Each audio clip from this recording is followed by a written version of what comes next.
Hello class, good evening दोस्तों। देखिएगा, ये आपका हम लोग सभी ने आज्ञा आंदोलन जो पढ़ रहे थे, है ना, द्वितीय चरण, उसका ये आज आपका तीसरा और साथ ही आखिरी वीडियो है। साथ ही इसी में हम लोग व्यक्तिगत सत्याग्रह, है ना, जो देशव्यापी पूरे राष्ट्र में चलाया जाता है, उसके बारे में कुछ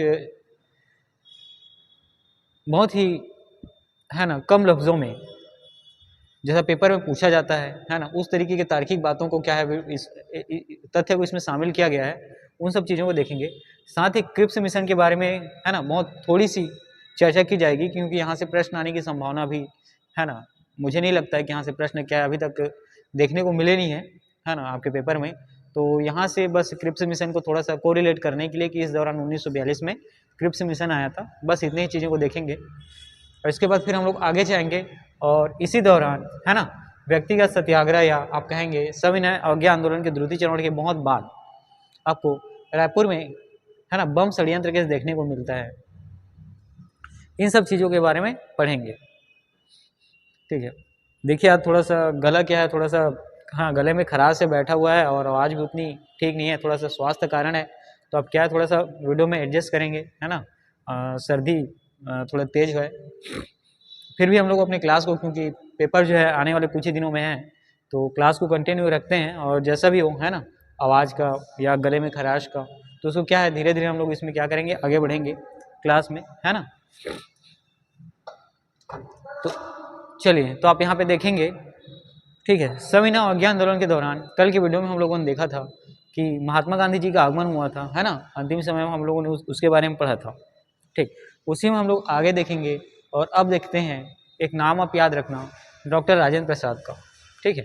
डॉक्टर राजेंद्र प्रसाद जी के बारे में याद रखेंगे आप कि भारत के पहले राष्ट्रपति हैं, और साथ ही इनको, है ना, क्या दो क्रम के लिए ये क्या होते हैं, निर्वाचित होते हैं, और एक क्रम जो अंतिम मंत्रिमंडल बनता है, केंद्रीय मंत्रिमंडल, उसमें जो है ये क्या होते हैं, चुने जाते हैं।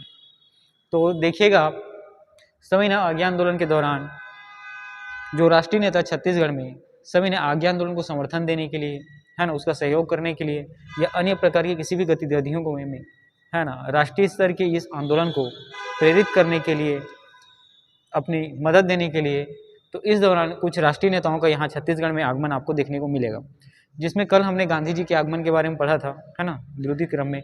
और इसी में हम लोग आगे बढ़ेंगे। तो आज हम लोग पढ़ेंगे डॉक्टर राजेंद्र प्रसाद जी का आगमन, साथ ही जवाहरलाल नेहरू जी का आगमन, और इसी दौरान आपको देखने को मिलेगा, है ना, द्वितीय सविनय अवज्ञा आंदोलन के चरणों में ही आपको प्रांतीय विधानसभा का जो प्रथम चुनाव होता है, मतलब उस समय आप याद रखेंगे कि जो 11 प्रांत में क्या होता है, विधानसभा का चुनाव होता है, जिसमें छत्तीसगढ़ जो है मध्य प्रांत में बरार का हिस्सा होता है, और वहाँ भी आपको क्या होता है, चुनाव देखने को मिलेगा, ठीक है। तो यहाँ पे आप पहली बार क्या देख रहे हैं, 1935 और 37 के दौरान, सविनय अवज्ञा आंदोलन के दौरान जो क्षेत्रीय स्तर है ना, वहाँ पे क्या हो रहा है, चुनाव हो रहा है, प्रांतीय स्तर में चुनाव आपको देखने को मिलेगा, ठीक है। इसको आप विधानसभा का चुनाव कह सकते हैं।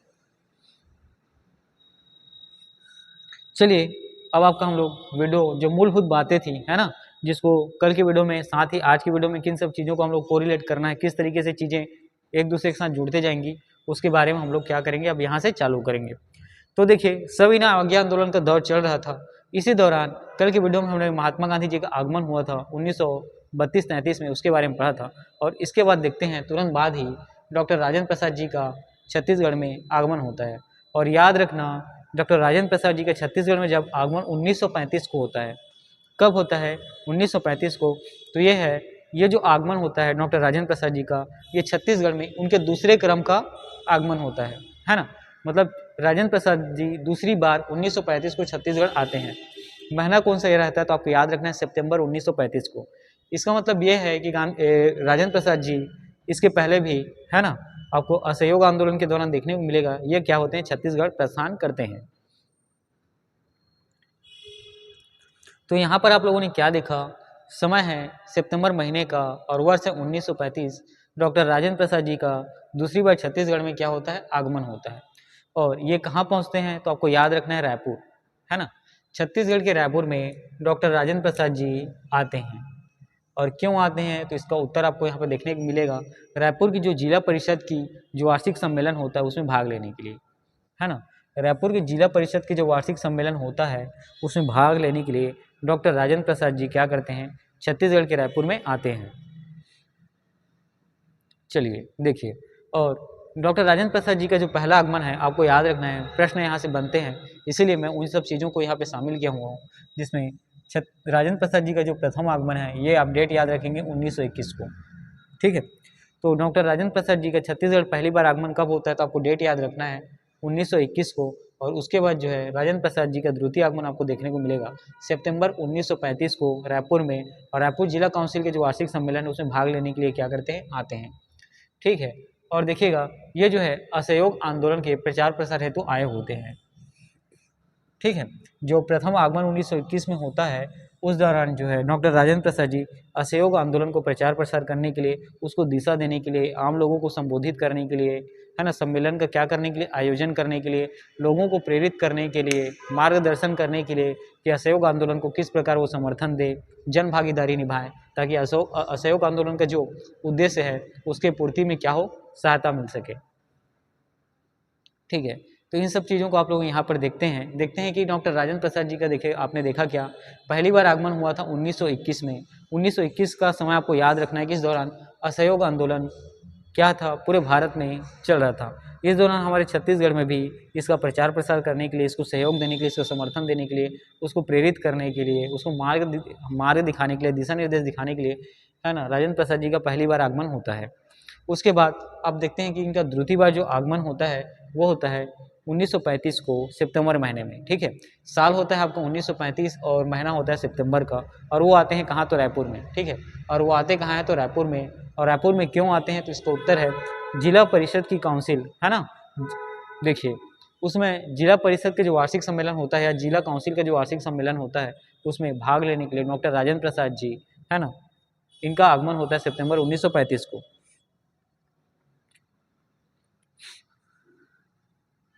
चलिए आगे बढ़ते हैं, हम देखेंगे जवाहरलाल नेहरू जी का आगमन। ठीक है, इनके बाद जो है भारत के पहले प्रधानमंत्री, नाम है जवाहरलाल नेहरू, है ना, इनका जो है आप आगमन देखते हैं, समय है आप याद देख रखना 1935 का समय है। ठीक है, 15-16 दिसंबर 1935 को ये छत्तीसगढ़ के रायपुर में क्या होते हैं, इनका आगमन होता है। अच्छा देखिए यहाँ पे 15-16 दिसंबर जो डेट है इसको मैंने, है ना, छत्तीसगढ़ की एक मानक पुस्तिका से लिया हुआ है। ठीक है, जो छत्तीसगढ़ राजभाषा आयोग के सदस्य भी हैं, है ना, हमारे प्रिय गुरुजी, नाम है डॉक्टर गीतेश कुमार अमरोहित जी, उनके पुस्तक से ये जो डाटा है ये लिया गया है। ठीक है, तो ये बहुत ही मानक पुस्तक है ना, आपको ऐसा, क्योंकि छत्तीसगढ़ राजभाषा आयोग के सदस्य भी हैं तो आपको याद रखना है कि उनकी पुस्तक से डाटा लिया गया है। तो जवाहरलाल नेहरू जी का आगमन जो है ये आपको देखने को मिलेगा 15-16 दिसंबर 1935 को। ठीक है, तारीख याद रखना है 15-16 दिसंबर 1935 को, और वे कहाँ आते हैं, तो रायपुर में आते हैं। और किस लिए आते हैं, तो याद रखिएगा रायपुर जिला काउंसिल के जो शिक्षक सम्मेलन होता है उसी में भाग लेने के लिए, है ना। तो जवाहरलाल नेहरू जी का आप लोगों ने छत्तीसगढ़ में आगमन देखा कब, तो रायपुर में, और डेट है 15-16 दिसंबर 1935 को। कब, तो 15-16 दिसंबर 1935 को रायपुर में, और रायपुर जिला काउंसिल के शिक्षक सम्मेलन में ये जो है भाग लेने के लिए आते हैं। ठीक है, रायपुर जिला काउंसिल के शिक्षक सम्मेलन में भाग लेने के लिए आते हैं कौन, तो पंडित जवाहरलाल नेहरू जी। तारीख आपको याद रखना है 15-16 दिसंबर 1935 को। ठीक है, चलिए अब आगे बढ़ते हैं और इसी में देखेंगे, इसी दौरान प्रांतीय विधानसभा का, है ना, जो प्रांतीय विधानसभा का है, क्योंकि क्षेत्रीय स्तर पर आपको क्या होता है, जब 1885 में देखेंगे इंडियन नेशनल कांग्रेस पार्टी की गठन होती है, तो इनके जो पूरे भारत में जो क्षेत्रीय स्तर में अलग अलग क्षेत्रों में जो इससे संबंधित नेता होते हैं उनके द्वारा क्या किया जाता है, निर्वाचन चुनाव कराने का प्रयास किया जाता है। ठीक है, तो इसी कड़ी में आप देख पाएंगे कि प्रांतीय विधानसभा का चुनाव, है ना, ये जो है याद रखेंगे पहला चुनाव। ठीक है, जो प्रांतीय विधानसभा का पहला चुनाव जो है एक्चुअल में क्या होता है कि इनके द्वारा 1937 के दौरान, है ना, क्या करने के लिए स्वतंत्र राष्ट्रीय ग्रुप में क्या किया जाता है, चुनाव किया जाता है ना, चुनाव करवाया जाता है। अपने हिस्से के अंतर्गत ये क्या करते हैं, अपने जो क्षेत्र अधिकार है उसके अंतर्गत चुनाव ये कराने की कोशिश करते हैं, उसमें सफल भी होते हैं। तो इस दौरान जो है अपने स्तर पर, मतलब क्षेत्रीय स्तर पर क्या होता है, चुनाव किया जाता है, और इसी चुनाव को हम लोग विधानसभा चुनाव के नाम से जानते हैं। देखिएगा प्रांतीय विधानसभा चुनाव उस समय, है ना, विधानसभा चुनाव के नाम से देखिएगा। तो प्रांतीय विधानसभा का प्रथम चुनाव जो है डेट याद रखेंगे 1937 में हुआ। ठीक है, प्रांतीय विधानसभा का जो प्रथम चुनाव है ये आपको कौन से तारीख को देखने को मिलता है वर्ष में, तो याद रखेंगे 1937 को, है ना। प्रांतीय विधानसभा का प्रथम चुनाव ये आपको देखने को मिलेगा 1937 में। और ये हुआ किसे, तो ये आपको याद रखना है, भारत सरकार अधिनियम 1935 के तहत जो है इसका क्या अनुमति मिलता है। ठीक है, भारत सरकार अधिनियम 1935 के तहत 1937 में आपको प्रांतीय विधानसभा चुनाव है का पहला चुनाव देखने को मिलता है, क्योंकि भारत सरकार अधिनियम 1935 के तहत उनको क्या मिलती है, अनुमति मिल जाती है प्रांतीय स्तर पर क्या करने के लिए, चुनाव कराने के लिए। ठीक है, जैसे कि संविधान की वीडियो में आप देखेंगे कि जैसे ही हम लोग चार्ट पढ़ रहे थे, एक्ट पढ़ रहे थे, है ना, चार्टर एक्ट पढ़ रहे थे या एक्ट पढ़ रहे थे, उसी दौरान आपको भारत सरकार अधिनियम 1935 को मैंने पढ़ाया हुआ था। उसी में शामिल चीज़ों को इसमें क्या किया जाता है, उसी के माध्यम से, है ना, उसी नियम कानून के तहत जो है आप देखेंगे 1937 में प्रांतीय विधानसभा का प्रथम चुनाव होता है। और इस दौरान आप याद रखेंगे भारत संघ में कुल 11 प्रांतों में चुनाव देखने को मिलेगा, है ना। 1937 के समय आपको याद रखना है कि पूरे भारत में जो 11 प्रांत होते हैं वहाँ आपको चुनाव देखने को मिलता है। ठीक है, प्रांतीय विधानसभा जो चुनाव है आप याद रखेंगे कि इस दौरान जो है 1937 के समय पूरे भारत संघ में, पूरे भारत में 11 प्रांत होते हैं जहाँ क्या होता है, आपको चुनाव देखने को मिलता है। और इसमें आप याद रखेंगे कांग्रेस, जो इंडियन नेशनल कांग्रेस उस समय की क्या होती है, सबसे बड़ी पार्टी होती है। 8 प्रांत में इनकी सरकार बनती है। ठीक है, 11 प्रांतों में क्या होता है, चुनाव होता है, जिनमें से 8 प्रांतों में कांग्रेस की सरकार बनती है, जिसमें ये देखेंगे 5 प्रांत में इनको पूर्ण बहुमत मिलता है। ठीक है, 5 प्रांत में कांग्रेस को पूर्ण बहुमत मिलता है, साथ ही 3 प्रांत में ये जो है समर्थन के माध्यम से क्या करते हैं, सरकार बनाते हैं। ठीक है, तो आप देखते हैं कि प्रथम जो प्रांतीय विधानसभा चुनाव है 1937 में होता है, और ये भारत सरकार अधिनियम 1935 के तहत ये जो चुनाव ये कराया जाता है, इसकी अनुमति दी जाती है। और भारत संघ में उस समय 11 प्रांत होते थे, जिनमें से 8 प्रांतों में कांग्रेस का क्या होता है, विजय मिलता है, या कांग्रेस की सरकार बनती है। और 8 प्रांतों में से 5 में जो है पूर्ण बहुमत के साथ कांग्रेस का सरकार बनता है। साथ ही याद रखेंगे आप कि 3 प्रांत होते हैं जहाँ पे कांग्रेस जो है समर्थन जुटाकर क्या करती है, सरकार बनाती है। चलिए आगे देखेंगे, तो उस समय आप याद रखेंगे हमारा छत्तीसगढ़ जो है मध्य प्रांत का हिस्सा होता है ना। हमारा छत्तीसगढ़ जो है किसका, तो मध्य प्रांत का हिस्सा होता है। और इस दौरान रायपुर से इस दौरान जो निर्वाचित सदस्य होते हैं उसके बारे में देखेंगे। ठीक है, तो देखिए 11 प्रांतों में चुनाव होता है भारत संघ में, जिनमें से 8 प्रांत में क्या होता है, कांग्रेस सरकार बनाती है, जिसमें से 5 जो प्रांत में इनका पूर्ण बहुमत से सरकार बनता है, और 3 प्रांत में समर्थन जुटाकर क्या होती है, सरकार बनाती है। तो मध्य प्रांत जो है उसमें छत्तीसगढ़ जो है मध्य प्रांत का क्या होता था, हिस्सा होता था। तो इसी दौरान आप लोग याद रखेंगे कि विधानसभा में जो सदस्य बने उनके बारे में देखेंगे कि रायपुर से रविशंकर शुक्ल जी है, ये जो है विधानसभा के सदस्य बनते हैं। ठीक है, रायपुर से जो निर्वाचित होते हैं उस सदस्य का, विधानसभा सदस्य का नाम है रविशंकर शुक्ल, बहुत ही इंपॉर्टेंट नाम है, आपको याद रखना है।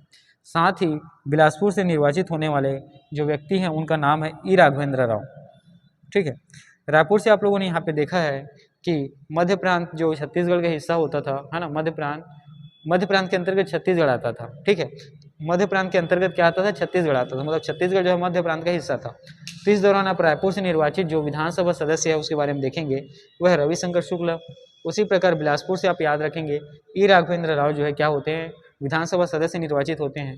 और दुर्ग से आपको याद रखना है, दुर्ग से निर्वाचित होने वाले विधानसभा सदस्य का नाम है घनश्याम सिंह गुप्त। ठीक है, दुर्ग से निर्वाचित होने वाले विधानसभा सदस्य का नाम क्या है, तो घनश्याम सिंह गुप्त। ठीक है, यहाँ पर आप लोगों ने देखा कि छत्तीसगढ़ जो है मध्य प्रांत एवं बरार का हिस्सा होता है। इसी दौरान आप देखते हैं कि मध्य प्रांत से निर्वाचित होने वाले जो विधानसभा के सदस्य होते हैं वो है, रायपुर से आपको याद रखना है रविशंकर शुक्ल है, बिलासपुर से ई राघवेंद्र राव, और दुर्ग से घनश्याम सिंह गुप्त। ठीक है, अब देखिए यहाँ पे कांग्रेस के द्वारा क्या होता है, सरकार बना लिया जाता है। अब इसके बाद देखिएगा, है ना, पूर्ण देखिएगा कि मंत्रिमंडल का गठन कब होता है, तो याद रखेंगे 14 जुलाई 1937 को, है ना, जो प्रांतीय विधानसभा का पहला चुनाव होता है। और जैसे ही कांग्रेस का 8 प्रांतों में सरकार बनती है, तो इसमें देखते हैं मंत्रिमंडल का जो गठन किया जाता है वो किया जाता है 14 जुलाई 1937 को। ठीक है, आपको डेट याद रखना है कि मंत्रिमंडल का गठन कब किया गया, तो 14 जुलाई 1937 को। और इसी में देखिए जो सरकार बनने के बाद जो मुख्यमंत्री नियुक्त होते हैं, जो मुख्यमंत्री बनते हैं नाम है नारायण भास्कर खरे, है ना। प्रांतीय विधानसभा का जो पहला चुनाव होता है तो सरकार बनने के बाद जो मुख्यमंत्री बने उसका नाम है नारायण भास्कर खरे। हाँ ठीक है, इसी को खरे मंत्रिमंडल के नाम से जाना जाता है। आप लोगों ने यहाँ देखा जैसे ही सरकार इनकी क्या होती है बनती है और मंत्रिमंडल का गठन किया जाता है 14 जुलाई 1937 को, तो जो मुख्यमंत्री बनते हैं उनका नाम है नारायण भास्कर खरे और इन्हें ही खरे मंत्रिमंडल कहा जाता है। अब देखिएगा विधानसभा अध्यक्ष, उसी प्रकार आप लोग देखेंगे कि विधानसभा अध्यक्ष पद के लिए घनश्याम सिंह गुप्ता को चुना जाता है। ठीक है, यहाँ आप लोग देखते हैं कि मंत्रिमंडल का गठन होता है 14 जुलाई 1937 को और जो मुख्यमंत्री बनते हैं नाम है नारायण भास्कर खरे। ठीक है, और इनके ही खरे सरनेम के कारण इनको खरे मंत्रिमंडल के नाम से जाना जाता है। साथ ही उस समय विधानसभा जो अध्यक्ष नियुक्त हुए नाम है घनश्याम सिंह गुप्त। याद रखना है आपको, विधानसभा अध्यक्ष जो बने वो कौन है? घनश्याम सिंह गुप्त। इसी में आप देखेंगे कि खरे मंत्रिमंडल में जो वित्त मंत्री बनते हैं नाम है डी के मेहता। ठीक है, खरे मंत्रिमंडल में जो वित्त मंत्री बनते हैं उनका नाम क्या है? तो डी के मेहता, आपको याद रखना है। ठीक है, ये जो है अर्थव्यवस्था से संबंधित चीज़ों को देखरेख करते थे। उसी प्रकार विधानसभा अध्यक्ष जो है घनश्याम सिंह गुप्त जी बने और मुख्यमंत्री जो बनते हैं वो नारायण भास्कर खरे जी बनते हैं। और याद रखेंगे शिक्षा मंत्री ये बने पंडित रविशंकर शुक्ल, इम्पॉर्टेंट है ना। और शिक्षा मंत्री कौन बने? तो आपको याद रखना है पंडित रविशंकर शुक्ल जी जो है खरे मंत्रिमंडल में शिक्षा मंत्री बनते हैं। ठीक है, और इसी में ऐसा प्रश्न पूछा जाता है कि प्रांतीय विधानसभा के प्रथम चुनाव में जो शिक्षा मंत्री नियुक्त हुए वो कौन थे? तो आपको नाम याद रखना है रविशंकर शुक्ल। या प्रांतीय विधानसभा के प्रथम चुनाव में रविशंकर शुक्ल जी को कौन से पद के लिए चुना गया था? तो आपको याद रखना है शिक्षा मंत्री। साथ ही ऐसा भी प्रश्न पूछा जा सकता है कि प्रांतीय विधानसभा के प्रथम चुनाव में जो पहले विधानसभा अध्यक्ष थे उसका नाम बताइए। तो आपको याद रखना है घनश्याम सिंह गुप्त। या प्रांतीय विधानसभा के प्रथम चुनाव में घनश्याम सिंह गुप्त को किस पद के लिए चुना गया था? तो आपको याद रखना है विधानसभा के अध्यक्ष। और खरे मंत्रिमंडल के है ना, देखिएगा ये पूरा क्या होता है, यहाँ पे मुख्यमंत्री आपको बनते हैं नारायण भास्कर खरे और खरे मंत्रिमंडल के नाम से जाना जाता है ये। अब देखिए इसी दौरान जो राजस्व मंत्री बनते हैं है ना, नाम है पुरुषोत्तम बलवंत गोले। ठीक है, और जो राजस्व मंत्री बनते हैं नाम है पुरुषोत्तम बलवंत गोले। ठीक है, आप लोग यहाँ पे देख पाएंगे कि प्रथम विधानसभा का प्रांतीय विधानसभा का जब प्रथम चुनाव होता है तो जो मंत्रिमंडल गठित होता है इसके जो राजस्व मंत्री बनते हैं नाम है पुरुषोत्तम बलवंत गोले। ठीक है, नाम क्या है? तो पुरुषोत्तम बलवंत गोले। और याद रखेंगे एक चीज़ जो मोस्ट इंपॉर्टेंट है, लोक निर्माण मंत्री कौन बनता है? तो आपको याद रखना है श्री देशमुख। क्या याद रखना है? श्री देशमुख। यहाँ पर आप लोग देख पाते हैं कि प्रांतीय विधानसभा के प्रथम चुनाव में जो राजस्व मंत्री बनते हैं नाम है पुरुषोत्तम बलवंत गोले और लोक निर्माण जो मंत्री बनते हैं नाम है श्री देशमुख। ठीक है, ये सारी बातें आपको क्या करनी है? अच्छे से याद रखनी है। ठीक है, ये सारी बातें आपको अच्छे से याद रखनी है। देखिएगा आप लोग देख पाते हैं 1935-37 के समय। ठीक है, इसके बाद आपको कुछ अन्य सत्याग्रह देखने को मिलते हैं जिसमें अभी याद रखिएगा सविनय अवज्ञा आंदोलन का द्वितीय चरण के कुछ दिनों की बात है। इस दौरान जो है ना आंदोलन होते रहता है, उसका प्रभाव आपको देखने को मिलता है। और इसी में एक अच्छी चीज़ आपको देखने को मिलेगी कि प्रांतीय विधानसभा का प्रथम चुनाव होता है। कब होता है? तो याद रखना है आपको डेट 1937 को। और ये किस तहत होता है, किस किस प्रकार इनको, भारत को आज़ादी तो 1947 में मिला था, लेकिन किस तहत ये अनुमति मिली इनको? तो आपको याद रखना है भारत सरकार अधिनियम 1935 के तहत उनको क्या किया गया? अनुमति प्रदान किया गया। किस लिए? तो विधानसभा का चुनाव कराने के लिए। इसी में याद रखेंगे कि जब इस दौरान आप देखेंगे कि भारत संघ में कितने 11 प्रांत होते हैं और 11 प्रांतों में क्या होता है? विधानसभा चुनाव होता है, जिसमें से कांग्रेस जो है 8 प्रांतों में क्या करती है? विजयी होती है, जिनमें से 5 प्रांतों में कांग्रेस जो है पूर्ण बहुमत से और साथ ही 3 अन्य प्रांतों में कांग्रेस जो है समर्थन जुटाकर क्या करती है? सरकार बनाती है। तो इस समय आपको याद रखना है कि जो हमारा छत्तीसगढ़ होता है वह मध्य प्रांत एवं बरार का हिस्सा होता है। तो छत्तीसगढ़ जो है जब मध्य प्रांत में चुनाव होता है तो उसमें आप लोग ध्यान रखेंगे कि यहाँ से रायपुर से जो निर्वाचित सदस्य होते हैं विधानसभा के लिए वो नाम है पंडित रविशंकर शुक्ल। ठीक है, साथ ही बिलासपुर से जो निर्वाचित विधानसभा सदस्य हैं नाम है ई राघवेंद्र राव। और दुर्ग शहर से आपको याद रखना है जो निर्वाचित विधानसभा सदस्य हैं नाम है घनश्याम सिंह गुप्त। ठीक है, दुर्ग से आपको क्या नाम याद रखना है? तो घनश्याम सिंह गुप्त। इसी में अब देखते हैं जैसे ही क्या होता है, 11 प्रांतों में चुनाव होता है और 8 प्रांत में कांग्रेस विजयी होती है, जिसमें से 5 में पूर्ण बहुमत मिलता है और 3 में जो है समर्थन जुटाकर सरकार बनाती है। अब इनका जो है मंत्रिमंडल का गठन होता है, आपको डेट याद रखना है 14 जुलाई 1937 को। ठीक है, मंत्रिमंडल का गठन होता है कब? तो 14 जुलाई 1937 को। और जो मुख्यमंत्री बनते हैं वो नाम है नारायण भास्कर खरे।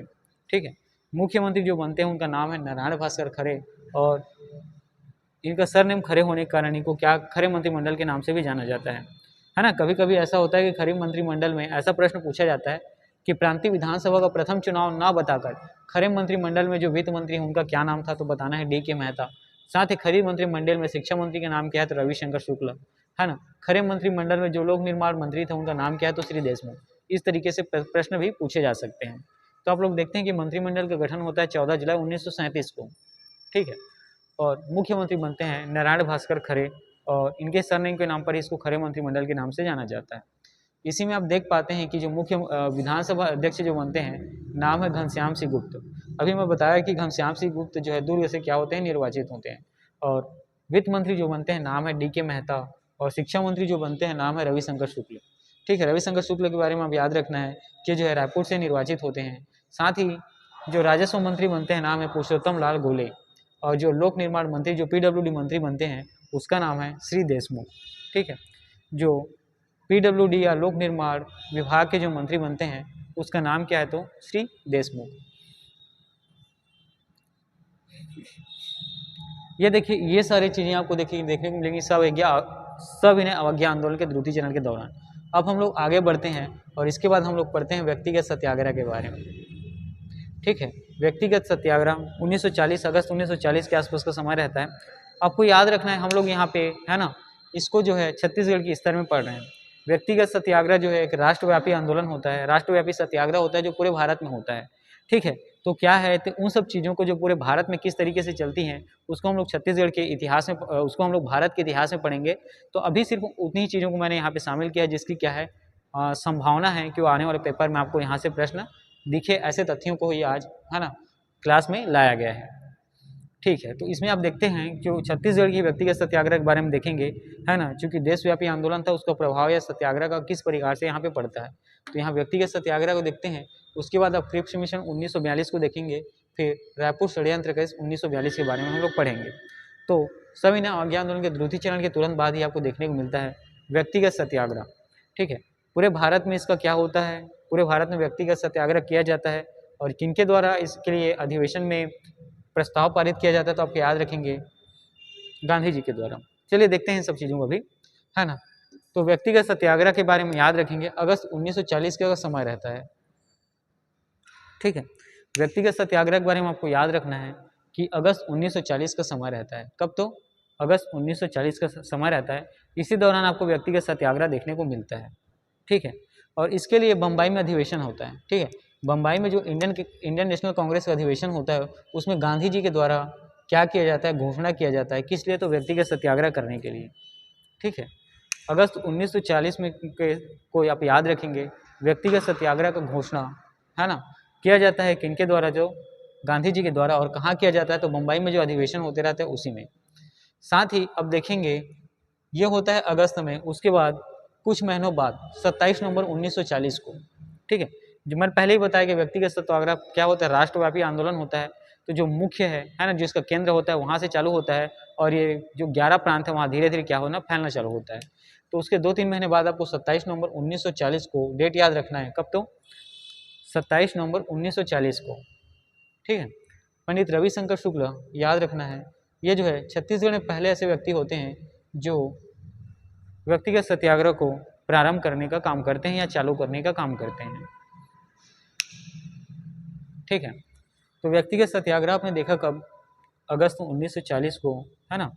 तो जब बम्बई अधिवेशन हो रहा होता है इस दौरान, तो उसमें गांधी जी के द्वारा व्यक्तिगत सत्याग्रह का क्या किया जाता है, घोषणा किया जाता है कि व्यक्तिगत सत्याग्रह का उद्देश्य के बारे में वो बताते हैं और घोषणा करते हैं कि अब व्यक्तिगत सत्याग्रह जो है क्या होगा, पूरे भारत में जो भारत प्रांत पे जो भारत संघ के 11 प्रांत है वहाँ पे चालू होगा, ठीक है। और उसमें वो उसके उद्देश्य प्राप्ति को बारे में बात करते हैं, उसका क्या नीति निर्देशक के बारे में बात करते हैं। उसी से प्रेरित होकर, क्योंकि ये जो है जैसे मैंने बताया कि राष्ट्रव्यापी सत्याग्रह होता है, ये जो है उससे कुछ 2-3 महीने बाद 27 नवंबर 1940 को ये जो है छत्तीसगढ़ में भी पंडित रविशंकर शुक्ल के द्वारा व्यक्तिगत सत्याग्रह जो है चालू किया जाता है, ठीक है। तो छत्तीसगढ़ में व्यक्तिगत सत्याग्रह चालू करने वाले पहले व्यक्ति कौन थे, तो आपको नाम याद रखना है, पंडित रविशंकर शुक्ल, ठीक है। और व्यक्तिगत सत्याग्रह के लिए अधिवेशन कहाँ हुआ था, तो आपको याद रखना है बम्बई बम्बई में। और इसका घोषणा किसके द्वारा किया गया था, तो आपको नाम याद रखना है, गांधी जी के द्वारा, है ना, अगस्त 1940 में। और अब हम छत्तीसगढ़ में व्यक्तिगत सत्याग्रह के बारे में बात करेंगे। 27 नवंबर 1940, आपको डेट याद रखना है। इस दौरान जो है रविशंकर शुक्ल, नाम ही आपको याद रखना है, क्या, तो रविशंकर शुक्ल, ठीक है। रविशंकर शुक्ल जो है छत्तीसगढ़ में, याद रखेंगे, ये जो है रायपुर से विधानसभा सदस्य निर्वाचित होते हैं, ठीक है। और इनके ही द्वारा क्या किया जाता है, छत्तीसगढ़ में ये पहले व्यक्ति होते हैं जो व्यक्तिगत सत्याग्रह का प्रारंभ करते हैं, शुरुआत करते हैं, है ना, शुरुआत करता और प्रारंभ करता होते हैं छत्तीसगढ़ में, ठीक। तो आपको ऐसा प्रश्न भी पूछा जा सकता है कि छत्तीसगढ़ में व्यक्तिगत सत्याग्रह के प्रारंभ करता है, शुरुआत करता कौन है, तो आपको नाम याद रखना है, नाम बताना है, पंडित रविशंकर शुक्ल, ठीक है। क्या नाम है, पंडित रविशंकर शुक्ल। अब देखिए तो व्यक्तिगत सत्याग्रह जिस प्रकार मैंने बताया क्या होता है, देशव्यापी राष्ट्रव्यापी सत्याग्रह होता है। तो छत्तीसगढ़ में इंडियन नेशनल कांग्रेस से जुड़े हुए अलग अलग क्षेत्रों से, जैसे कि रायपुर, धमतरी, दुर्ग, बिलासपुर, है ना, इन सब क्षेत्रों से जो क्षेत्रीय नेताएं होते हैं जो इंडियन नेशनल कांग्रेस से जुड़े होते हैं, वो जो है अपने अपने क्षेत्रों में इस आंदोलन को, जो व्यक्तिगत सत्याग्रह आंदोलन को क्या करते हैं, आगे बढ़ाते हैं और उसका नेतृत्व करते हैं, ठीक है। तो यहाँ तक की चीज़ें आपको समझ में आई होंगी। अब रायपुर से आप याद रखेंगे, यहाँ जो प्रथम प्रांतीय, है ना, जो प्रांतीय विधानसभा का प्रथम चुनाव हुआ था, उसके द्वारा उसमें जो है विधानसभा सदस्य निर्वाचित हुए, नाम में याद रखना है रायपुर से, पंडित रविशंकर शुक्ल। तो रायपुर में व्यक्तिगत सत्याग्रह का जो नेतृत्व है, जो मार्गदर्शन है, वो किसके द्वारा किया जाता है, तो याद रखेंगे पंडित रविशंकर शुक्ल, और दूसरा नाम याद रखना है यतियतनलाल जैन, ठीक है। तो रायपुर में आप व्यक्तिगत सत्याग्रह के दौरान देख पाते हैं किसका नेतृत्व जो है पंडित रविशंकर शुक्ल के द्वारा, और साथ ही यतियतनलाल के द्वारा किया जाता है। रविशंकर शुक्ल जो है व्यक्तिगत सत्याग्रह का लोगों को बताते हैं कि इसका उद्देश्य क्या है, किस प्रकार से सत्याग्रह को आगे बढ़ाना है, वो क्या है, दिशा निर्देश देते हैं। साथ में लोगों को क्या करते हैं, सभा या सम्मेलन आयोजित कर उनको इसमें जन भागीदार बनने के लिए, अपना सहयोग प्रदान और समर्थन के लिए, है ना, वो क्या करते हैं, उनको आमंत्रित करते हैं, ठीक है। तो यहाँ पर आप देख पाते हैं कि रायपुर से पंडित रविशंकर शुक्ल और यतियतनलाल जी, है ना, यतियतनलाल जैन जो है ये व्यक्तिगत सत्याग्रह का नेतृत्व करते हैं। चलिए आगे बढ़ते हैं। अब देखेंगे रायपुर के बाद आपको धमतरी याद रखना है, ठीक है। रायपुर के बाद आप कहाँ पहुँचेंगे, तो धमतरी। और धमतरी में व्यक्तिगत सत्याग्रह का जो नेतृत्व करने वाले हैं, नाम आपको याद रखना है, बहुत ही फेमस नाम है, छोटेलाल श्रीवास्तव जी। क्या, तो छोटेलाल श्रीवास्तव जी, ठीक है। धमतरी में आप देखेंगे कि सभी ना आज्ञा आंदोलन के माफ करिएगा, धमतरी में जो व्यक्तिगत सत्याग्रह है, इसका नेतृत्व जो है छोटेलाल श्रीवास्तव के द्वारा किया जाता है। ये जो है क्या करते हैं, उस क्षेत्र में, है ना, सम्मेलन कर, लोगों को जनसभा को संबोधित कर व्यक्तिगत सत्याग्रह के बारे में जानकारी देते हैं, उसका जो उद्देश्य प्राप्ति है उस बारे में काम करने के लिए दिशा निर्देश देते हैं, लोगों को समर्थन और सहयोग के लिए आमंत्रित करते हैं, आमंत्रण देते हैं। उसी प्रकार अब आगे देखेंगे हम लोग कि दुर्ग शहर में व्यक्तिगत सत्याग्रह का नेतृत्व किनके द्वारा किया जाता है। तो कुछ ज़्यादा नाम यहाँ पर आपको देखने को मिलेंगे, इसके अतिरिक्त और भी हैं, फिर भी, है ना, कभी ऐसा प्रश्न में आपको देखने को मिलेगा कि रायपुर से, दुर्ग से व्यक्तिगत सत्याग्रह में शामिल होने वाले सदस्यों का, तो 2-4 नाम आपको यहाँ से क्या होंगे, डेफिनेटली देखने को मिलेंगे। तो देखिएगा, दुर्ग से आपको याद रखना है व्यक्तिगत सत्याग्रह में नाम है रत्नाकर झा, ठीक है। तो दुर्ग से एक बहुत बड़ा नाम आपको याद रखना है, रत्नाकर झा। ये जो है व्यक्तिगत सत्याग्रह का क्या करते हैं, नेतृत्व करते हैं। साथ ही दुर्ग के अलग अलग क्षेत्रों से, है ना, घनश्याम सिंह गुप्त, दूसरा नाम को याद रखना है, दूसरा बड़ा नाम है घनश्याम सिंह गुप्त। ये जो है व्यक्तिगत सत्याग्रह का क्या करते हैं, नेतृत्व करते हैं। और आगे और नाम है वी वाई तामस्कर, ठीक है, वी वाई तामस्कर, विष्णु प्रसाद चौबे और राम कुमार सिंगरौल, ठीक है। वी वाई तामस्कर, विष्णु प्रसाद चौबे और राम कुमार सिंगरौल, ठीक है। आप यहाँ पे देख पाते हैं कि दुर्ग में, कहाँ, तो आपको याद रखना है दुर्ग में, है ना, जो व्यक्तिगत सत्याग्रह है इसका जो नेतृत्व करने वाले होते हैं, नाम है रत्नाकर झा, घनश्याम सिंह गुप्त, वी वाई तामस्कर, विष्णु प्रसाद चौबे और राम कुमार सिंगरौल, ठीक है, राम कुमार सिंगरौल। ये सब नाम को याद रखेंगे। ये जो है दुर्ग में, और दुर्ग के जो अंतर्गत आने वाले अलग अलग क्षेत्रों में इन सब नेताओं के द्वारा व्यक्तिगत सत्याग्रह का क्या किया जाता है, नेतृत्व किया जाता है। और व्यक्तिगत सत्याग्रह को किस रूप में आगे बढ़ाते हैं उसका दिशा निर्देश भी ये देते हैं। साथ ही जनसभा और सम्मेलन को ये क्या करते हैं, आयोजित करते हैं, और उनको भाषण के माध्यम से या अभिवादन के माध्यम से लोगों को व्यक्तिगत सत्याग्रह के बारे में प्रेरित करते हैं, उनसे सहयोग और समर्थन मांगते हैं, ठीक। चलिए अब ये दुर्ग शहर की बात हुई, और दुर्ग के बाद हम लोग आगे देखते हैं बिलासपुर शहर के बारे में। आपको याद रखना है कि बिलासपुर शहर से जो व्यक्तिगत सत्याग्रह है, इसका जो नेतृत्व करने वाले नाम है ठाकुर छेदीलाल। क्या नाम है आपको याद रखना है? ठाकुर छेदीलाल। साथ ही अगला नाम है राम गोपाल तिवारी। अगला नाम क्या है? तो राम गोपाल तिवारी। और साथ ही देखेंगे आपको अगला नाम ज्वाला प्रसाद मिश्र। ठीक है, अगला नाम कौन सा है? तो ज्वाला प्रसाद मिश्र और यदुनंदन प्रसाद श्रीवास्तव। ठीक है, क्या? तो यदुनंदन प्रसाद श्रीवास्तव। ठीक है, बिलासपुर से आप व्यक्तिगत सत्याग्रह, ठीक है, बिलासपुर से आप व्यक्तिगत सत्याग्रह को देख पाते हैं कि बिलासपुर से इसके नेतृत्व करने वाले को नाम है हीरालाल। देखिए सबसे पहले छेदीलाल, है ना, बैरिस्टर छेदीलाल या ठाकुर छेदीलाल, और राम गोपाल तिवारी। अगला नाम क्या है? तो राम गोपाल तिवारी, ज्वाला प्रसाद मिश्र, यदुनंदन प्रसाद श्रीवास्तव। ये सभी जो है बिलासपुर से व्यक्तिगत सत्याग्रह का नेतृत्व करते हैं, है ना। वहाँ आम सभा को सम्मेलन के माध्यम से क्या किया जाता है? भाषण या अभिवादन दिया जाता है ना। भाषण या क्या किया जाता है? अभिवादन दिया जाता है। साथ ही उन्हें व्यक्तिगत सत्याग्रह का जो उद्देश्य है ना, राष्ट्रीय स्तर पर, उसका भी संदेश उन लोगों को दिया जाता है और उनके इसमें समर्थन और सहयोग मांगा जाता है, ताकि क्या हो सके? व्यक्तिगत सत्याग्रह की जो उद्देश्य की पूर्ति है उसमें सहयोग मिल सके, मदद मिल सके।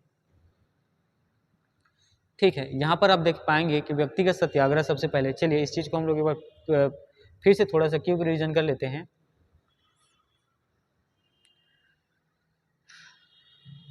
ठीक है, तो व्यक्तिगत सत्याग्रह आपको याद रखना है। अगस्त 1940 में क्या होता है? इसका घोषणा किया जाता है। किनके द्वारा? तो गांधी जी के द्वारा। और कहाँ से करते हैं? कि उस समय बम्बई में जो अधिवेशन चलते रहता है उसी के दौरान। और 27 नवंबर 1940 को लगभग 3 महीने बाद रविशंकर शुक्ल जी जो है छत्तीसगढ़ में व्यक्तिगत सत्याग्रह का चालू करने वाले जो पहले या शुरुआत करता या प्रारंभकर्ता कहलाते हैं। ठीक है, ऐसा प्रश्न पूछा जा सकता है। और रायपुर से व्यक्तिगत सत्याग्रह का जो नेतृत्व किया जाता है, आपको नाम याद रखना है, रविशंकर शुक्ल, यति रतनलाल जैन। ठीक है, बिलासपुर से रविशंकर शुक्ल और यति रतनलाल जैन जो है क्या करते हैं? रायपुर से रविशंकर शुक्ल और यति रतनलाल जैन जो है व्यक्तिगत सत्याग्रह का नेतृत्व करते हैं। उसी प्रकार धमतरी से छोटेलाल श्रीवास्तव के द्वारा व्यक्तिगत सत्याग्रह का नेतृत्व किया जाता है। दुर्ग से रत्नाकर झा, घनश्याम सिंह गुप्त, VY तामस्कर, विष्णु प्रसाद चौबे और राम कुमार सिंगरौल के द्वारा, है ना, व्यक्तिगत सत्याग्रह का नेतृत्व किया जाता है। और बिलासपुर से बैरिस्टर छेदीलाल, राम गोपाल तिवारी, ज्वाला प्रसाद मिश्र, यदुनंदन प्रसाद श्रीवास्तव के नेतृत्व से बिलासपुर में क्या किया जाता है? सत्याग्रह को आगे बढ़ाया जाता है। चलिए, अब यह है आपको याद रखना है 1940 में आप व्यक्तिगत सत्याग्रह देखें। इसके पहले आपने प्रांतीय विधानसभा का प्रथम चुनाव 1937 के दौरान देखा। उसके पहले जवाहरलाल नेहरू जी का जो आगमन हुआ 15-16 दिसंबर 1935 को, ये देखा। और उसके ठीक पहले आप देख पाते हैं कि राजेंद्र प्रसाद जी का द्वितीय आगमन होता है सितंबर 1935 को। ठीक है, चलिए अब हम लोग देखते हैं क्रिप्स मिशन के बारे में। ठीक है, क्रिप्स मिशन भारत कब आया? तो आपको याद रखना है 1942 को। ठीक है, क्रिप्स मिशन भारत कब आया? तो आपको याद रखना है 1942 को। और ई राघवेंद्र राव जो है भारत सरकार के वायस जो काउंसिल होता है ना, वायसराय के जो काउंसिल होता है उसको सदस्य होते हैं। आप लोग इस दौरान याद रखेंगे कि ई राघवेंद्र राव जो है भारत सरकार की वायसराय की जो समिति होती है, कमेटी या काउंसिल होती है, उसके सदस्य होते हैं। और जैसे ही क्रिप्स मिशन का भारत में आने के बारे में चर्चा चलती है, ई राघवेंद्र राव जी को, है ना, भारत सरकार के वायसराय में काउंसिल के सदस्य होने के नाते इनको पता चल जाता है। और ये जो है इस बात को बताने के लिए वो क्या होते हैं? गांधी जी के पास जाते हैं। ठीक है, आप लोग यहाँ पे क्या देख पा रहे हैं कि क्रिप्स मिशन भारत कब आया? तो आपको याद रखना है 1942 को। ठीक है, ई राघवेंद्र राव जो है इस समय क्या होते हैं? भारत सरकार के वायसराय के काउंसिल में जो है क्या होते हैं? सदस्य होते हैं। साथ ही याद रखना है कि भारत सरकार के वायसराय काउंसिल में एकमात्र सदस्य कौन होते हैं? तो ई राघवेंद्र राव। ठीक है, ई राघवेंद्र राव। और जैसे ही इनको क्रिप्स मिशन 1942 जो भारत में आता है उसके बारे में सूचना मिलती है, ये जो है इन बातों को बताने के लिए महात्मा गांधी के पास जाते हैं। किनके पास? तो याद रखना है आपको, महात्मा गांधी के पास जाते हैं। देखिए क्रिप्स मिशन, है ना, और इसके जो नाम था स्टैफोर्ड क्रिप्स, है ना, स्टैफोर्ड क्रिप्स, स्टैफोर्ड क्रिप्स, उनके ही नाम पे ये क्या होता है? क्रिप्स मिशन आता है ना, उनके ही नाम पे इस मिशन का नाम रखा गया है। ठीक है, ये 1942 में आते हैं। ठीक है, कब आते हैं? तो 1942 में। देखिए ये राष्ट्रीय स्तर में इसकी कुछ चीज़ें होती हैं जिसका गांधी जी के द्वारा क्या किया जाता है, बहुत बड़ी, है ना, इसका बहुत बड़े मात्रा में गांधी जी के द्वारा क्या विद्रोह किया जाता है, इसकी अगेंस्ट बात की जाती है। ठीक है, क्योंकि ये जो है 1942 में कुछ ऐसे तथ्यों को इसमें इनके द्वारा शामिल किया गया था ठीक है, जिससे भारत को क्या होता था, फायदा नहीं होता था। इसी को गांधी जी पोस्ट, है ना, पोस्ट बैंक चेक कह के पुकारते थे। ठीक है, इन सब चीज़ों को हम लोग जब भारत का इतिहास पढ़ेंगे तो उस समय हम लोग पढ़ेंगे। साथ ही, है ना, अभी जो है छत्तीसगढ़ का पढ़ रहे हैं, चूँकि यहाँ से प्रश्न जो है पेपर में आपको अभी तक देखने को नहीं मिले हैं, है ना, तो इस एरिया से क्या है, प्रश्न ज़्यादातर पेपर में पूछे नहीं जाते हैं, तो इसलिए ठीक है, इसके बारे में भी ज़्यादा डिटेल से हम लोग नहीं पढ़ेंगे। फिर हर एक चीज़ को, समय को आप लोग, है ना, एक सीक्वेंस में आगे बढ़ते हुए यहाँ पे कुछ बड़ी चीज़ें हुई थी, उसी के बारे में छोटा सा चीज़ आपको बताता हूँ कि क्रिप्स मिशन भारत आया था कब, 1942 को। याद रखना है कि ई राघवेंद्र जो है इस दौरान भारत सरकार के वायसराय की काउंसिल के क्या होते हैं, सदस्य होते हैं। और जैसे ही इनको ये बातें पता चलती है क्रिप्स मिशन से संबंधित, ये गांधी जी को बताने के लिए क्या होते हैं, चले जाते हैं। ठीक है, फिलहाल क्रिप्स मिशन के बारे में हम इतना ही पढ़ते हैं, और इससे ज़्यादा चीज़ों के बारे में, क्रिप्स मिशन के बारे में हम लोग डिटेल में बात करेंगे जब हम भारतीय इतिहास पढ़ेंगे उस समय। ठीक है, जब हम भारत का आधुनिक इतिहास पढ़ेंगे उस समय कि गांधी जी इसके बारे में क्या, है ना, क्या धारणा रखते हैं, और इसमें जो संबंधित तथ्य थे उसे गांधी जी के द्वारा पोस्ट, है ना, बाउंस चेक क्यों कहा गया, इस सब चीज़ों के बारे में। ठीक है, पोस्ट डेटेड चेक या पोस्ट बाउंस चेक क्यों कहा गया, उसके बारे में। चलिए, इसी में हम लोग आगे बढ़ते हैं, और 1942 में ही आपको दूसरा घटनाक्रम छत्तीसगढ़ में देखने को मिलता है, रायपुर षड्यंत्र केस के नाम से, या रायपुर बम केस के नाम से, है ना, ये रायपुर षड्यंत्र केस के नाम से आपको याद रखना है। 1942 में ही आप लोग यहाँ पे देख पाते हैं, ठीक है, रायपुर षड्यंत्र केस या रायपुर बम केस के बारे में। ठीक है, तो समय आपको याद रखना है 1942। ठीक है, समय कौन सा था, रायपुर षड्यंत्र केस का या रायपुर बम केस का, तो आपको याद रखना है 1942। और इसी समय जो है याद रखेंगे क्या होता है, क्रिप्स मिशन आया हुआ होता है। ठीक है, तो समय था 1942, और रायपुर षड्यंत्र के संबंधित किन चीज़ों से था, तो देखेंगे इसके तहत बम बनाया जाता था, विस्फोटक सामग्री बनाई जाती थी। ठीक है, तो रायपुर षड्यंत्र केस का संबंध जो है बम बनाने से था। ठीक है, जो क्षेत्रीय नेता थे वो क्या करते थे, है ना, अंग्रेजों से बदला लेने के लिए, ठीक है, स्वतंत्रता के लिए, है ना, ये विस्फोटक पदार्थों को क्या करते थे, एकत्र कर उसका निर्माण करते थे, साथ ही बम बनाते थे, जो विस्फोटक सामग्री उसको एकत्र करते थे, और एकत्र कर क्या उसका बम बनाया जाता था। बम अलग अलग तरीके का, ठीक है, जैसे टाइम बम हो गया, या कई बार ऐसा बम जो क्या होता है ना, फेंकने से ही फूटता है, ऐसे टाइप का, है ना, जो फट जाता है, वैसे वाली बम। साथ ही कुछ ऐसे बम भी इनके द्वारा बनाए गए जो क्या करते थे, केवल धुआं देते थे। साथ ही इस दौरान आपको रिवॉल्वर और बुलेट, है ना, जो गन होता था, पिस्तौल जिसको बोलते हैं, ये सब भी बनाने का, और जो इनकी गोली होती थी, है ना, उसमें मसाला भरने का, ये सब भी चीज़ें जो विस्फोटक सामग्री बनाने के अंतर्गत आती हैं। ठीक है, तो ये क्या होता था, एक सशस्त्र विद्रोह जैसा, है ना, सशस्त्र विद्रोह ही था। ठीक, तो 1942 के समय स्टोफोर्ड क्रिप्स जब आए थे, उसी के समय आप लोग रायपुर में देखते हैं कि रायपुर में षड्यंत्र केस होता है। रायपुर के षड्यंत्र केस जो है 1942 का समय आपको याद रखना है। ये जो है बम बनाने और जो विस्फोटक सामग्री है उसको क्या करने के लिए एकत्र कर, है ना, उससे भी बम बनाने से संबंधित, साथ ही जो गोलियों में मसाले भरे जाते हैं उन सब चीज़ों का भी एकत्रण आपको यहाँ पे देखने को मिलता है। ठीक है, चलिए अब आगे बढ़ते हैं। तो देखिए, इसके जो नेतृत्व करते हैं यहाँ रायपुर षड्यंत्र कर केस के जो प्रमुख व्यक्ति हैं उनका नाम है परसराम सोनी जी। क्या नाम है, परसराम सोनी जी। इंपॉर्टेंट है, यहाँ से प्रश्न पूछा गया है। ठीक है, तो रायपुर षड्यंत्र केस के बारे में आप लोग 1942 में देखते हैं कि जो है बम निर्माण, है ना, या रिवॉल्वर की जो गोली है, बंदूक की जो गोली है, उसमें जो विस्फोटक सामग्री लगाते हैं उससे निर्माण से संबंधित है, टाइम बम से संबंधित था। साथ ही ऐसा बम जो केवल क्या करता था, धुआं देता था। इन सब जो चीज़ों से क्या था, संबंधित था। और इसके जो प्रमुख थे, आपको नाम याद रखना है, परसराम सोनी। ठीक है, और इसके जो प्रमुख है, नाम क्या आपको याद रखना है, परसराम सोनी।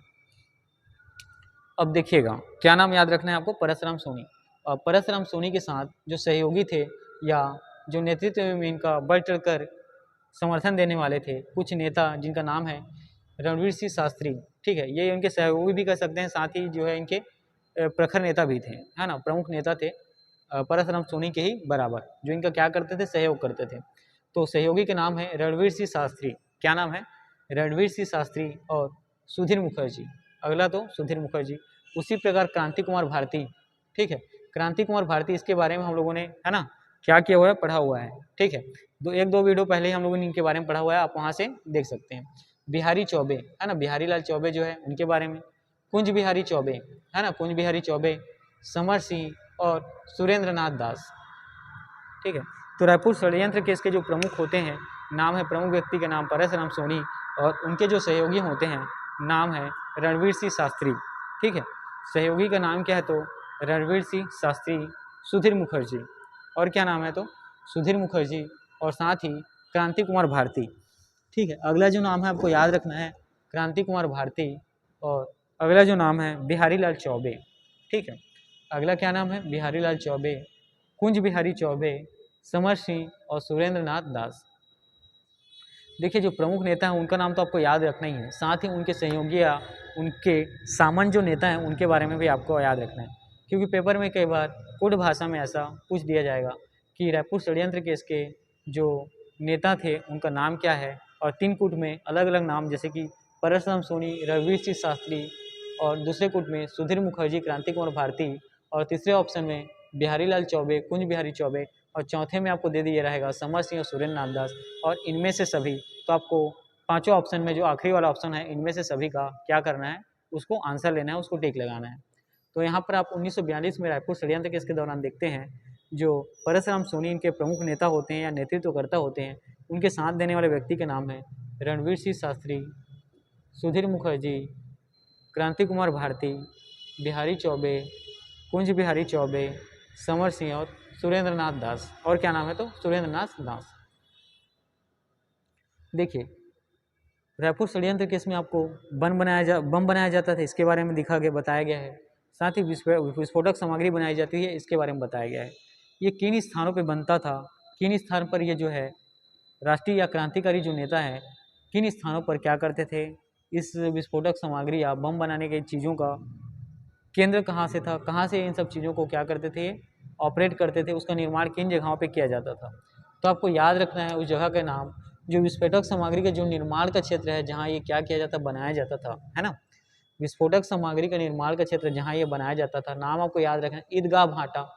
क्या तो ईदगाह भाटा और रावण भाटा रायपुर, इन दोनों क्षेत्रों में विस्फोटक सामग्री को क्या किया जाता था, एकत्र कर लाया जाता था। उसके बाद वहाँ से उसका विस्फोटक पदार्थ बम बनाने में, ठीक है, टाइम बम बनाने में, अग्नि बम बनाने में, है ना, और क्या बोलते हैं बुलेट और गोलियों के जो मसाले होते हैं, है ना, उसके अंदर का जो मसाला होता है जो भरा जाता था, और धुआं फैलाने वाले बम बनाने में इसका इस्तेमाल होता था। तो देखिएगा परशुराम सोनी इन सब चीज़ों का जो है ना बम कहाँ से बनाते थे, तो आपको याद रखना है जो विस्फोटक सामग्री का निर्माण करते थे उस क्षेत्र का नाम है ईदगाह भाटा। क्या नाम है तो ईदगाह भाटा और रावण भाटा रायपुर। ठीक है, उस क्षेत्र का नाम क्या है तो आपको याद रखना है ईदगाह भाटा और रावण भाटा रायपुर। अब देखते हैं इसका जो केंद्र था आपको याद रखना है, ठीक है। और ये जो है रायपुर षड्यंत्र केंद्र है ना, रायपुर षड्यंत्र जो केस होता है ये किस स्थान से लोगों के द्वारा इन सब लोगों का नीति जो तैयार होता था या कहाँ से इससे संबंधित जो है चीज़ें है ना, जो इनकी प्लानिंग जो होती थी, ठीक है, इसके लिए जो प्लानिंग नीति ये जो बनाते थे वो कहाँ से होता था या कहाँ से इनके द्वारा कौन से स्थान से। जैसे कि देखिएगा कहने का मतलब ये है ना, जैसे कि वर्तमान विधानसभा है तो विधानसभा का सचिवालय जो है वहाँ से है ना विधानसभा के जितने नियम कानून है वो तय किए जाते थे।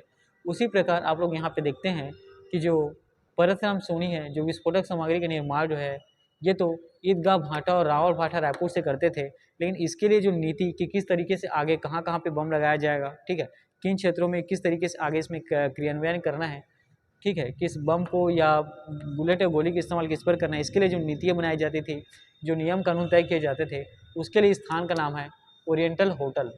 कहाँ तो ओरिएंटल होटल मालवीय रोड में जो स्थित है वो जो है परशुराम सोनी का क्या था, योजना बनाने वाला केंद्र था। ठीक है, आप यहाँ पे परशुराम सोनी का जो योजना बनाने वाला केंद्र है उसके बारे में याद रखेंगे। ओरिएंटल होटल जो मालवीय रोड में स्थित है वह है, और साथ ही इसके जो विस्फोटक सामग्री जैसे बम बनाने का काम, रिवाल्वर या गोली में मसाले भरने का काम ये किया जाता था ईदगाह भाटा और रावण भाटा रायपुर में। कहाँ तो ईदगाह भाटा और रावण भाटा रायपुर में। ठीक है, तो जो परशुराम सोनी जो है क्या करते थे, ये सब छुप कर है ना चोरी छिपे अंग्रेजों से चोरी छिपे क्या करने के लिए रहते उनसे छुप कर गुप्त रूप से क्या करते थे, जो विस्फोटक सामग्री है उसका एकत्रण करते थे, अलग अलग जगह से लाते थे, उसके बाद उसका बम बनाने का काम करते थे। और इन सब की मुखबरी है ना जो जासूसी की गई, नाम याद रखना शिवनंदन प्रसाद। शिवनंदन प्रसाद जो है जो इन सब जो नीति बनी, जो योजना तैयार किया गया था परसराम सोनी या उनके सहयोगियों के द्वारा, इसकी जो है गुप्त सूचना को ये क्या करते हैं, अंग्रेजी सैनिक नाम है नरेंद्र सिन्हा, ठीक है, अंग्रेज पुलिस अधिकारी नाम है नरेंद्र सिन्हा को क्या करते हैं, बताते हैं, उनको जासूसी करते हैं और 15 जुलाई 1942 को परसराम सोनी को गिरफ्तार कर लिया जाता है। ठीक है, देखिए ये योजना बनाते हैं, है ना, कि बम का जो विस्फोट है किन जगहों पे करना है और बम विस्फोट से संबंधित सामग्रियों को एकत्रित कर एक गुप्त जगह में छुपाए रहते हैं। ठीक है, और उसका निर्माण जो है ये ईदगाह भाटा और रावण भाटा रायपुर से करते हैं।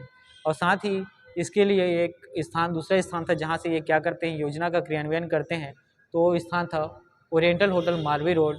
और इसी दौरान एक व्यक्ति जिनका नाम है शिवनाथ प्रसाद, इनके द्वारा क्या किया जाता है, इनकी जासूसी की जाती है, परसराम सोनी का मुखबरी किया जाता है। और ये जो है नरेंद्र सिन्हा जो पुलिस अधिकारी होते हैं उनको, अंग्रेज पुलिस अधिकारी को क्या करते हैं, जासूसी करते हैं, मुखबरी कर देते हैं किनके बारे में, परसराम सोनी के जो योजना है बम बनाने की योजना, विस्फोटक सामग्री से संबंधित, है ना, और बम को क्या करना, विस्फोट करने की योजना, इन सब चीज़ों को। और नरेंद्र सिन्हा जो है इनको 15 जुलाई 1942 को क्या करते हैं, परसराम सोनी को गिरफ्तार कर लेते हैं। ठीक है, यहाँ पर आप लोगों ने देखा कि मुखबिर या जासूसी करने वाला नाम है, याद रखना है आपको, शिवनंदन प्रसाद। ठीक है, शिवनंदन प्रसाद ये वैसा ही है जैसे कि आप लोगों ने वो मूवी देखा होगा,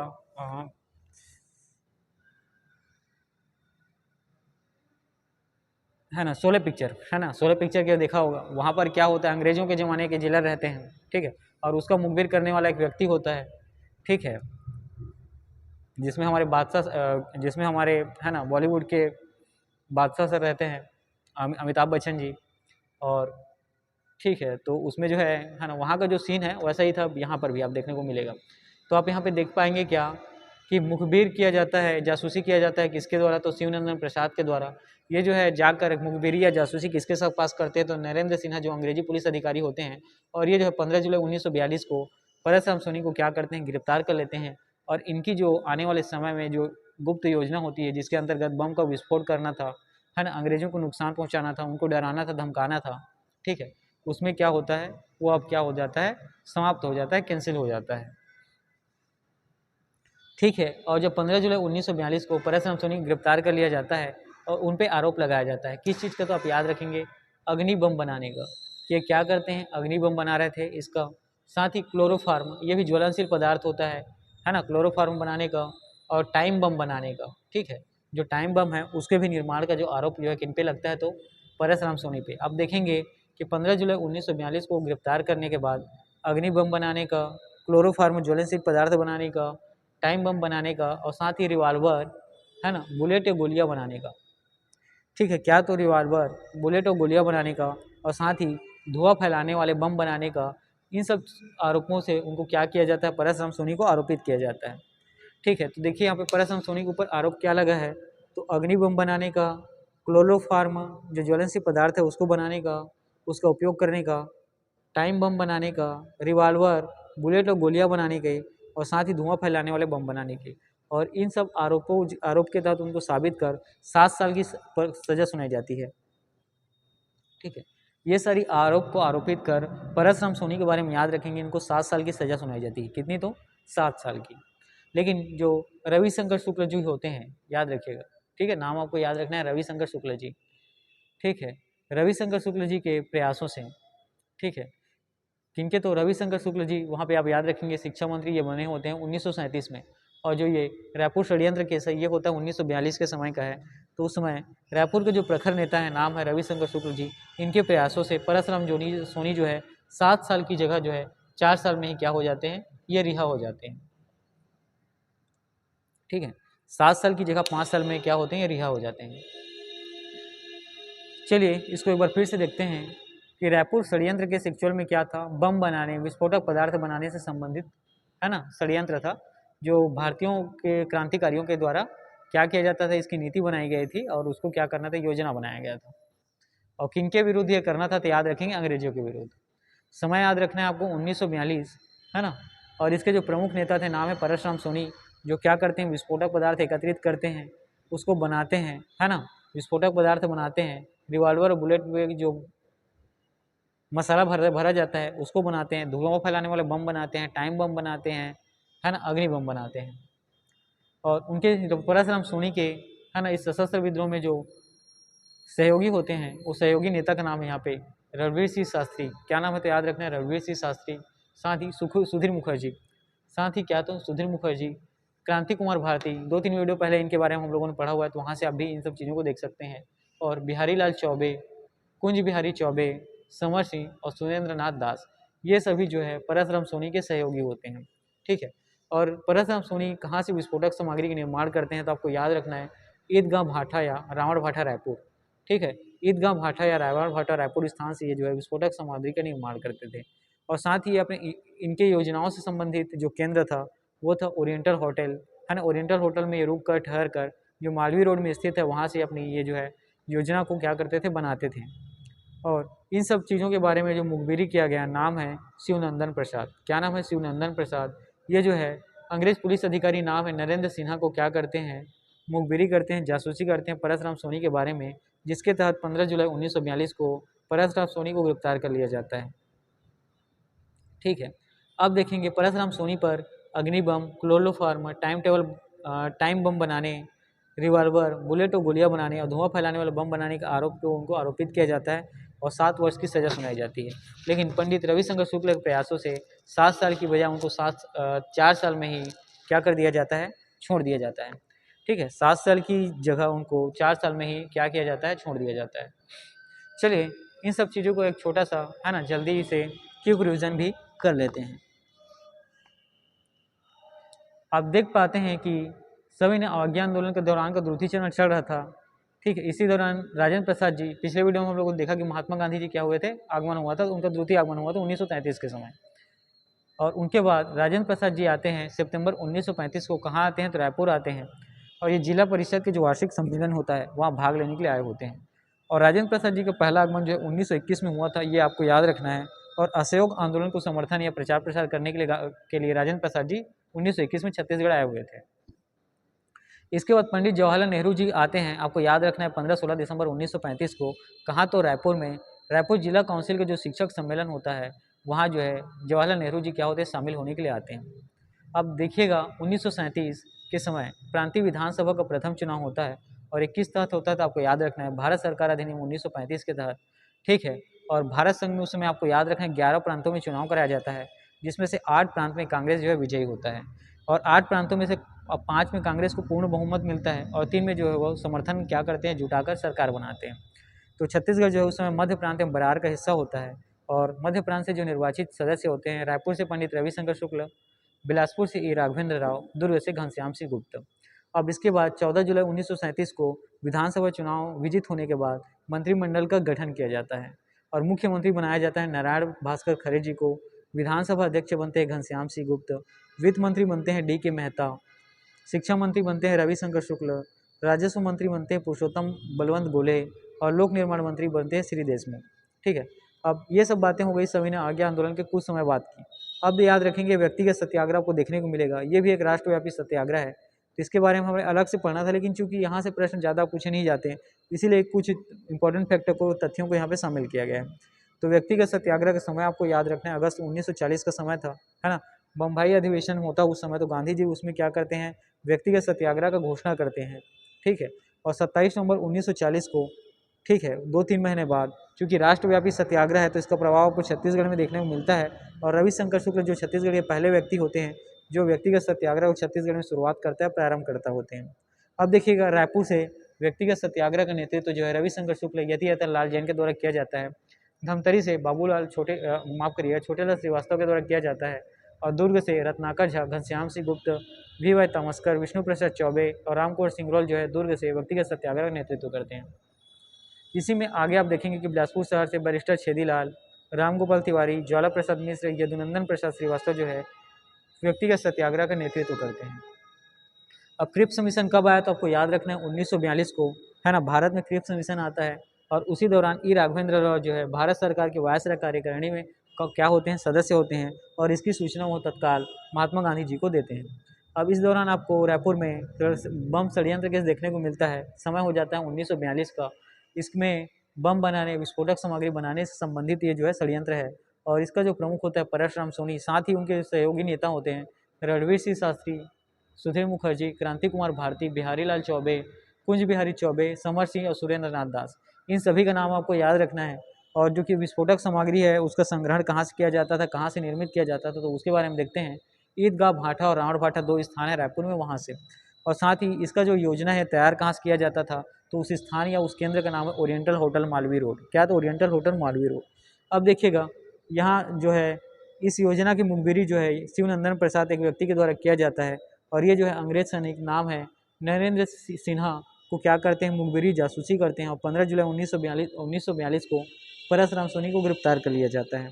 और उन पर अग्नि बम बनाने, क्लोरोफार्म और ज्वलनशील पदार्थ बनाने, टाइम बम बनाने, रिवॉल्वर बनाने, बुलेट और गोलियां बनाने, धुआं फैलाने वाले बम बनाने के आरोप में उनको आरोपित किया जाता है और 7 साल की सजा सुनाई जाती है। लेकिन पंडित रविशंकर शुक्ल जी के प्रयासों से 4 साल बाद उनको क्या किया जाता है, रिहा कर दिया जाता है।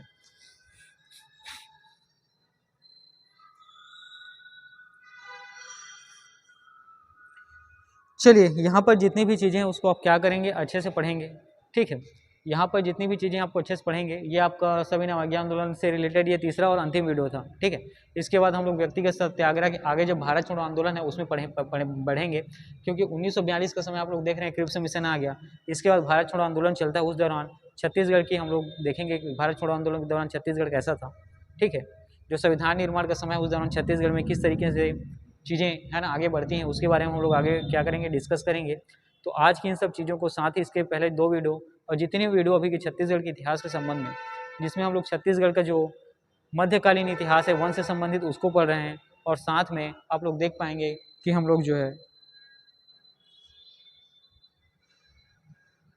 जो स्वतंत्रता समय है 1854 से लेकर 1947, इसके बारे में भी क्या कर रहे हैं, डिस्कस कर रहे हैं, पढ़ रहे हैं। ठीक है, तो इन सब चीज़ों को आप क्या करेंगे, याद रखेंगे, है ना। इन सब चीज़ों को आप अच्छे से पढ़ें, इन सब चीज़ों को नोट डाउन करें। और खैर आज की वीडियो में आपका क्लास यहीं तक है। तो इन सब चीज़ों को इसका याद रखेंगे। ये तीसरा और साथ ही सविनय अवज्ञा आंदोलन के समय का अंतिम वीडियो है। तो जितनी भी बातें मैंने आपको बताई है ये परीक्षा के दृष्टिकोण से क्या है, महत्वपूर्ण है। तो इतनी चीज़ों को आप क्या करेंगे, रिटर्न कर लेंगे और साथ ही अच्छे से पढ़ेंगे और बार बार इसका रिविजन करें ताकि आप भूलें नहीं। ठीक है, चलिए आज का क्लास मैं यहीं पर एंड करता हूँ। और वीडियो आपको पसंद आए तो हमारे चैनल को लाइक करें, सब्सक्राइब करें और साथ ही ज़्यादा अच्छा लगा हो तो शेयर भी कर दें।